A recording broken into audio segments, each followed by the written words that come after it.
Okay, so this is going to be another very similarly related lesson to the last one.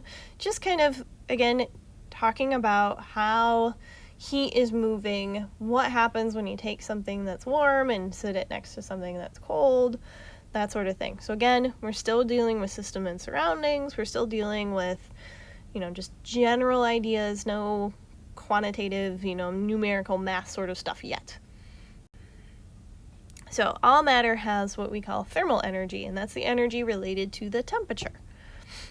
All right, and we've kind of already been thinking in terms of this, but let's do a quick review here. That thermal energy, that energy that relates to the motion of atoms, is kinetic energy. All right, so a lot of times we see a change in kinetic energy when we deal with heat moving around.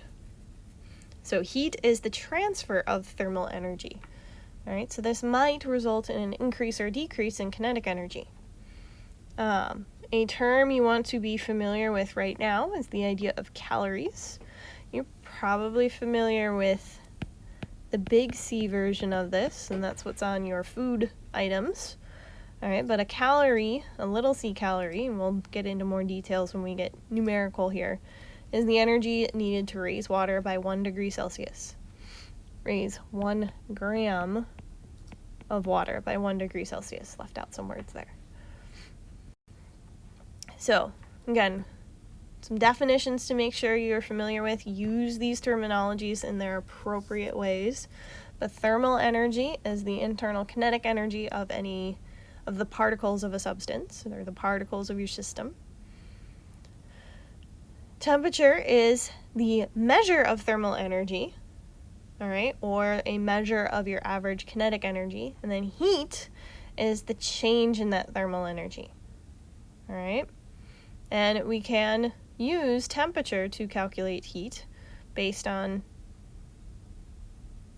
changes in temperature. So if your temperature increases, right, then that means your thermal energy and your heat is going to go up. Right? Because kinetic energy goes up with an increase in temperature. If your temperature decreases, your heat will also go down.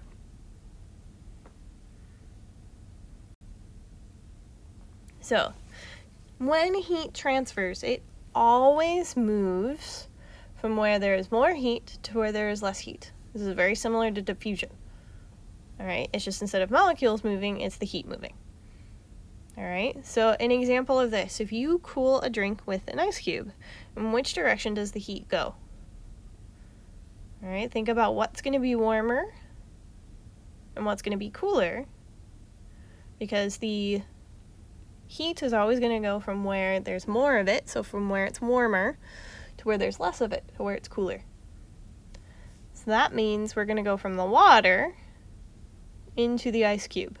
That's why the water cools down, is because the ice cube is able to absorb some of that heat as it melts and cool the water down because of that. All right, so an example of a sort of question you might see related to this. You place a block of dry ice, which has a temperature of negative 40 degrees Celsius, right next to an ice cube, which has a temperature of negative 10 degrees Celsius. Considering only where these two blocks touch each other, which of the following is going to happen?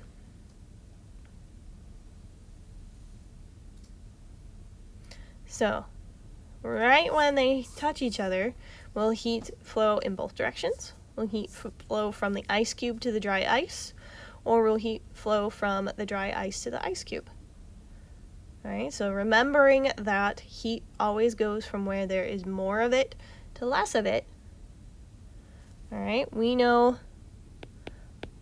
40 degrees Celsius is colder, negative 40 degrees Celsius is colder than negative 10 degrees Celsius. So it is going to go from the ice cube to the dry ice.